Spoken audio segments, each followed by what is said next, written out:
So we've already talked about taking our parent functions, whether it's x squared or x cubed or the square root of x or the absolute value of x. We've talked about taking that and moving it up or down or right or left or doing a combination of those.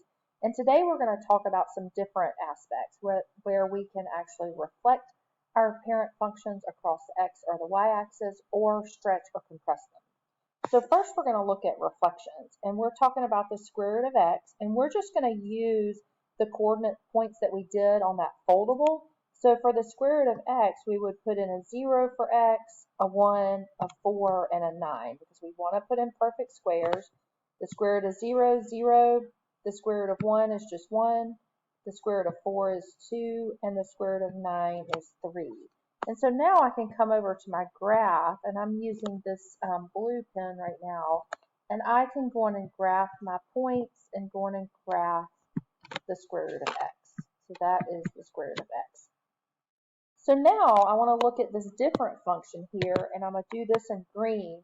Instead of just having f of x, you notice that we have f of negative x. And so if we look at our just standard xy chart that we use for the square root of x, you notice here that if we put in a 0 for x, you can't really have a negative 0. So that is just going to give us 0. But if we put in 1, the square root of negative 1 is going to be an imaginary number. And we haven't talked about how to graph these. And the same thing is true for 4 and 9. These are all going to give us imaginary numbers. So those are not what we're going to want to put in. But instead, we're going to want to put the opposite signs of this. So negative 1, negative 4, and negative 9.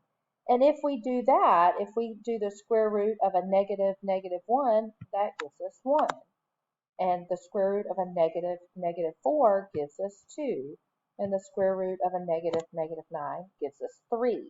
And so we can come over to our graph and plot these points. And so we see here our graph in green.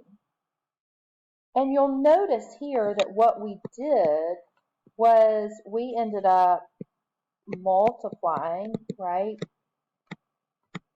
our original x values by negative 1. Our y values are the same. They did not change from what we originally did over there in blue. And when we did this, you'll notice that this graph in green is actually just reflected, it reflects across our y-axis, that vertical axis. So f of negative x, in this case, ends up reflecting over the y-axis. So let's look at the last one. I'm going to do this one in purple. We have negative f of x equals, and in this case, it's just negative square root of x. So if I do an xy chart and just start where I normally would, I'd have 0, 1, 4, and 9.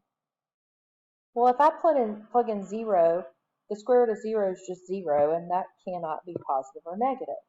Now, if I plug in 1 for x here, I get negative the square root of 1, which just gives me negative 1.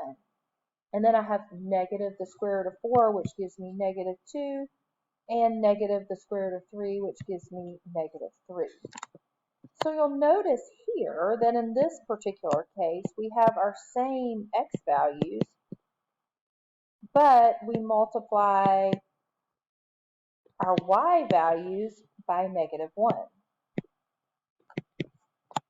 So here, if I wanted to graph this, I would still start at my origin, 0, 0. Then I'd go over 1 and down 1. And then over 4, down 2, and over 9, and down 3. And so when I graph this is negative square root of x, I notice that from my blue original graph that this is actually reflected. So this reflects across the x-axis. And I realized I forgot to label my green graph, so let me go back over here. This is the square root of negative x there in green. Okay, so let's pull this all together when we're talking about reflections here in this green box. So our reflections we can have both over the x and the y-axis. Now if I have f of negative x, this is going to tell me that we are reflecting across the y-axis. And we also found here that if we could keep our y values the same, and we really just multiply our x values by -1. So now when we did the other option where we had negative f of x, we saw that that actually reflects across our x-axis. And with our points, we found that our points, we had the same x values, and then we multiplied our y values by -1. Now I'll put that -1 in parentheses just so that kind of stands out a little bit. Okay, so now let's talk about our different situation here. So let's take a look. We're starting here with the x squared parent function, and I can plug in my normal values of x, 0, 1, -1, 2, and -2. And I can plug in what values it would be if I squared each one of those values of x. So now let's see what happens. Well, I'm going to graph this first, actually. Let's go on and graph this. 2, 4. And I could even put in x equals 3 to make my graph more accurate, and -3, and so that points up there at 9. And so then I end up having my full graph of x squared. So now in green, I want to take a look at this next one. And this next one, they tell me that I've got 2 times my function and 2 times x squared. So if I do an xy chart here, just as I normally would for an x squared function, I would end up having these x and y values. But here, there's a 2 multiplied times x squared. So if I put in a 0 for x, we're going to still get 0.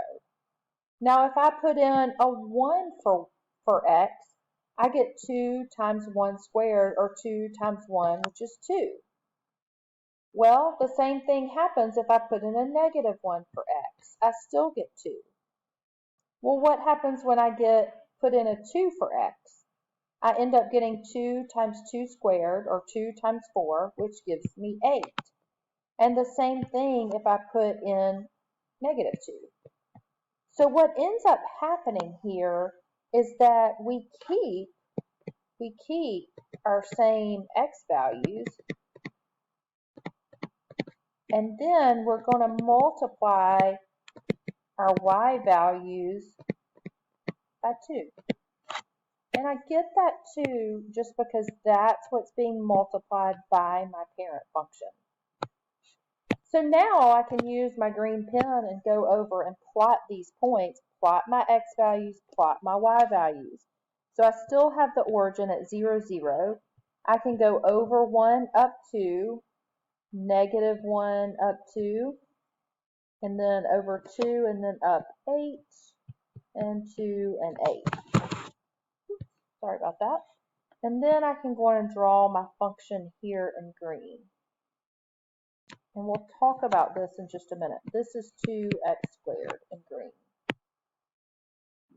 Okay, so lastly, instead of having a number here of 2, we've got 1/2 multiplied times our function.